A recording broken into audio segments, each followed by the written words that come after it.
En famille ou entre amis, nous allons bientôt célébrer la fin de l'année. Si Noël et le jour de l'an offrent de merveilleux moments, l'inattention ou l'imprudence peuvent gâcher la fête.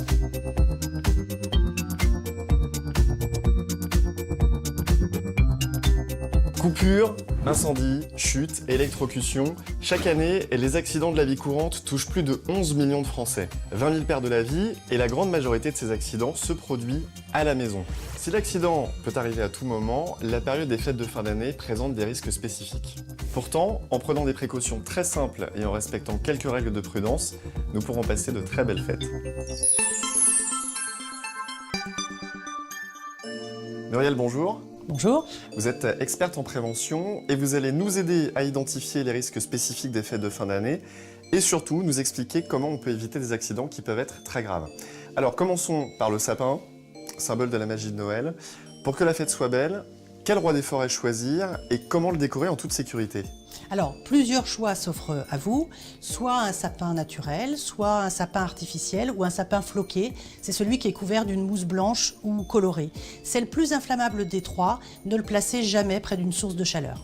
Et pour les guirlandes électriques? Alors soyez très vigilants si vous utilisez des guirlandes électriques. Assurez-vous que celle de l'année dernière est en bon état. Et puis si vous devez en racheter une, évitez les premiers prix. Choisissez un modèle qui est conçu pour l'intérieur et non pas pour l'extérieur. Et pour terminer, Muriel, qu'est-ce qu'on fait de son sapin après les fêtes? Alors après les fêtes, on va éviter de brûler son sapin dans la cheminée parce que ça va encrasser le conduit. On va plutôt le déposer en déchetterie. Si on a la chance de posséder un poêle ou une cheminée, il est tentant de faire une belle flambée. Alors, Muriel, déposons les chaussons au pied du sapin et allons faire un petit tour au coin du feu.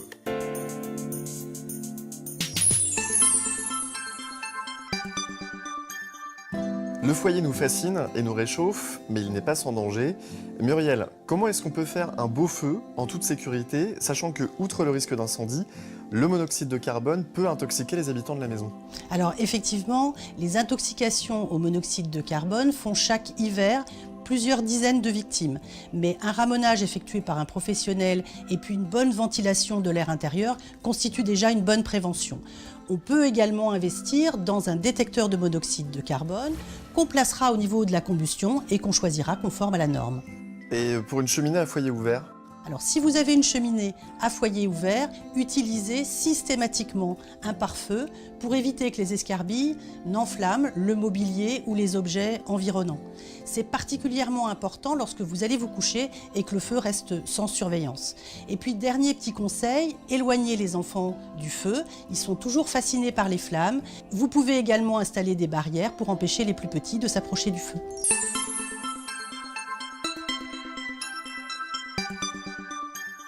La cuisine est un lieu plein de pièges, notamment pour les enfants, n'est-ce pas Muriel? Oui, absolument. La cuisine reste la pièce la plus dangereuse de la maison. Chute, coupure, intoxication, brûlure, c'est un lieu à haut risque. Lorsqu'on prépare le repas, par exemple, on est moins disponible et attentif aux enfants, donc éloignons-les sous la surveillance d'un autre adulte. Et pendant les fêtes, le grand classique, c'est la blessure en ouvrant les huîtres. Oui, effectivement, utilisez un couteau adapté et un gant de protection. D'autres conseils pour les cordons bleus? Alors si vous devez flamber un plat, soyez très vigilant et pensez à bien éteindre la hotte avant de craquer votre allumette.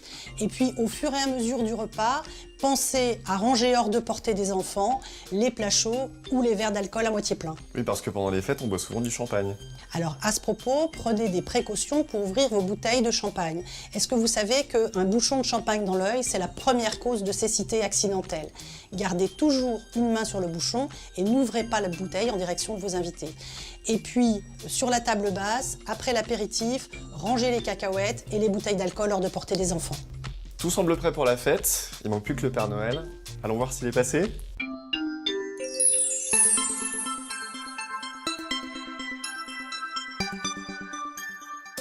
Muriel, avant que les enfants n'ouvrent leurs cadeaux, vous avez peut-être encore quelques conseils pour les Pères Noël et les Mères Noël de France?